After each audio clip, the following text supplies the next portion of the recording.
Hello and welcome back to my YouTube channel. My name is Anna and I am an artist, obviously. And today I'm doing this cow art and I'm gonna tell you about it as I go, and I'm also gonna tell you a story about why I'm doing this cow art, and it's very silly. So please stick around for that. Yeah, okay, so let's dive in. I did my sketch, and yes, see, I drew a cow. John, I drew a cow. You'll understand later, everybody. But anyway, I did this just on my canvas panel with a mechanical pencil, and then I used this Arteza acrylic and did just toning the canvas. And I did kind of end up doing 2 layers, and I regret that. It got really opaque and it made it pretty hard to see my drawing. I also think that, I'm used to watercolor, and that's a very different scenario. I don't need to be so light with my paint. I mean with my pencil, excuse me, as I do with watercolor. I can do my pencil lines darker. For this painting, I am using Winsor Newton's Artisan Water Mixable Oil Paint. I got these set for my birthday last year in September from my mom, and I hadn't tried them, so I'm really excited. Was really excited to finally try it. And I haven't oil painted in over a decade. So it's this whole thing was one giant experiment and just trying as I go. I am a huge proponent. Is that the word I want? I don't even know if that's the right word. Probably not. But yeah, I'm a person who believes that you should do the thing before you feel ready. 'Cause I, in the past, have spent forever just learning about a thing before I actually do anything, to the point where I could just keep learning and never actually do the thing. So yeah, just do the thing. It's the best way to learn. I did watch videos, I did read books, and I also did the thing. So yeah, why did I choose to paint a cow on my first painting in a decade? Well, they're real cute, but also once upon a time. And let me start by saying that I do not remember exactly how this went. I just remember the very vague scenario and how I felt about it. But once upon a time, when I think I was about 15 or 16, my brother, my oldest brother, asked me or told me or dared me, I don't remember exactly, to draw a cow. And he did this knowing, as most people who know me know, that I have drawn horses since I was able to hold a crayon. They were very square when I was small, but that's fine. Maybe someday I'll show you some square horses. I think my dad has some of them probably. But yeah, anyway, so I'm very good at horses.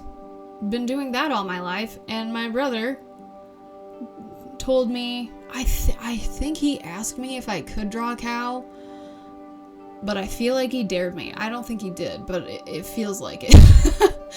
Anyway, I do remember feeling extremely confident in my abilities, and spoiler alert, that was wrong. So I drew the cow, and it didn't look like a cow. It looked like a horse with cow spots and a cow tail, and it was ridiculous. It was really bad, everybody. And if he can find it, I think he still has it. He's not sure though either. Then I will put it on the screen. If not, I'm very sorry. It's lost. So, spoiler, here it is if I found it. If not, there's probably nothing. If he ever finds it and it's not here, I will post it somehow. editor, Anna here. My brother found it today. And it's not as bad as I remember it being. It's not as bad as I remember. Like, it's a horse with a cow head, but, yeah. Here you go. Enjoy. Enjoy, everyone. Enjoy. Anyways, ever since, yeah, he made fun of me real bad. And, you know, I just took it in stride. But sometime in the last 10 years or so, I know that I did draw him a cow, to make it right. And I used a reference so I could actually learn how to draw a cow properly. This, artist friends, is your sign, your actually bald-faced advice of the people who think that you shouldn't use references are idiots. Please use references. If you don't know how to draw something, you can't just learn by osmosis of you've seen it before. You actually do have to study it. You have to look at it to figure it out. So use references. Especially if your older sibling tells you to draw a cow and you've never drawn a cow before. Yeah. Anyway, I decided that it would be a very good practice to paint a cow for my first painting. I like cows. I think they're super cute, so it seemed good anyway. Lots of people like painting cows. And it had the double whammy of it would be really funny to give it to my brother. So... like, here is this super intensive gift that I have made for you that took me about 30 hours to create. Also, the history makes it better.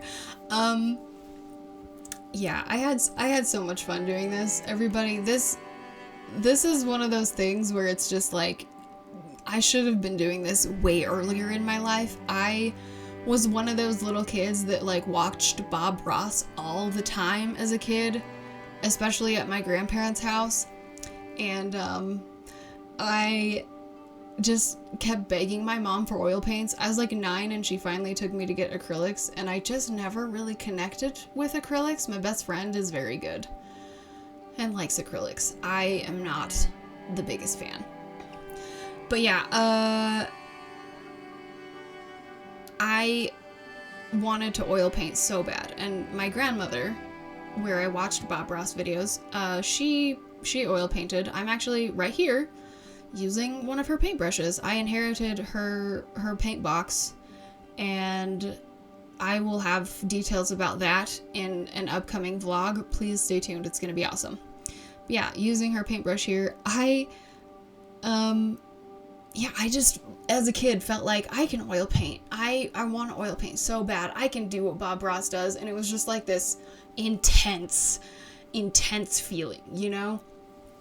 And I did eventually, as an older teenager, learn to oil paint, and I did love it then. I didn't have the right mindset going into it, I think. I have definitely since overcome my sort of, you know, every artist has the sense that they're not good enough, or it's, I don't know. I've come a long way, and I have let all of that stuff go for the most part, and so this was just fun for me, and it clicked. Like, it really clicked for me. I enjoyed every bit of the process of this. I enjoyed how it feels. Like, I loved mixing the paint on the palette with a palette knife. It was a struggle for the first, like, couple tries, and then it was like, no, I got this. Did I mix my colors right the first time around? No, as I'm sure you've noticed in watching this video, I didn't, and my values were super off in the first laydown on a lot of it. But I kept trying, and I feel really quite proud of what I came up with, and of just learning as I went. I figured out halfway through this painting what fat over lean actually means when painting, and so hopefully this doesn't, you know, crack in the next 200 years. Sorry, John, if it does. But it's very confusing, by the way, the fat over lean thing. Don't assume you know what it means. I'm not going to try to explain it. I don't feel confident enough yet in my ability to do that, but look into it if you're oil painting and you're new to it. It's very contradictory. Anyways, I loved this, and I learned so much, and I feel like it's just gonna get easier as I go, and I'm gonna get more, I don't know, figure out a workflow more, and I'm gonna, learn to understand value and color and how to mix colors more intuitively as I go. And I don't feel the impatience that I used to feel in needing to have it all figured out immediately and have every piece I turn out be perfect, which is such a nice feeling, to just be able to enjoy the process and make mental note of what I need to work on and what I did learn as I went. And that's the way it should be, for sure.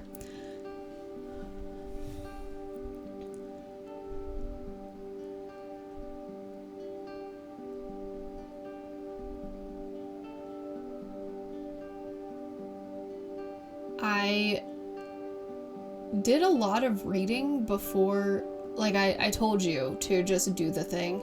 I'm not saying don't prepare at all. I certainly did. It did take me a couple years to get everything I felt like I needed and to actually start. Don't wait as long as I did. I wish I had started sooner. I had this paint for several months before I did this, and I should have been using it. But I did read some great books about oil painting that definitely made me feel a lot more prepared for just understanding my materials and what to do with them.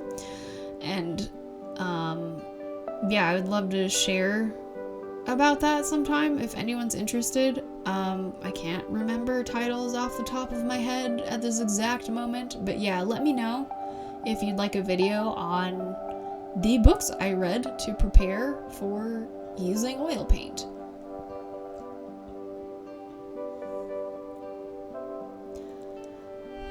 I didn't have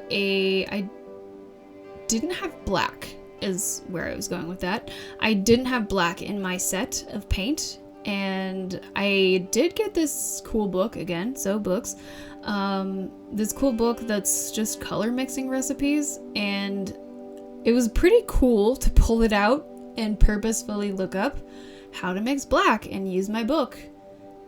And so I used burnt umber and ultramarine blue to mix my black, and it was pretty much just a 50-50. And obviously I toned it down for this. It was mixed, this current layer, this really pale value of the black is such a gray color because it's mixed with the white that was underneath it. The white wasn't dry yet. I do go over it with a fresh, darker value pretty soon here. And I was so excited when I started doing that. I was so excited about how it looked. And yeah, here going in with a darker value to try and get some of that to look more natural. I really wish I left the values of the udder and the hues how they were before this for the most part. I eventually make it look really very pink and like the cow needs to be milked immediately. And oh well, for the stress that's gonna cause my brother, I say teasingly, the cow needs to be milked immediately. But I guess it's my job to make him a little stressed because I'm his sister, and I guess that works both ways. That's the whole saga of this. Yeah. I don't feel super pleased with the hills and trees in the background. That's definitely something I need to work on. I didn't really care when I was doing this painting enough to go in there and do it properly.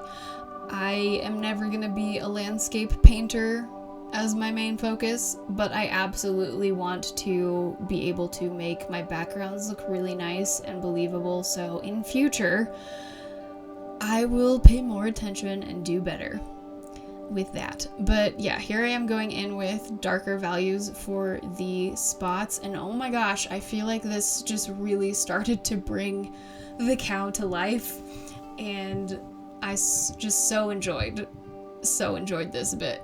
So, and I'm just really happy with how it looks. I used a bit more white to add some highlight areas and just give it some value shifts so she looked more realistic.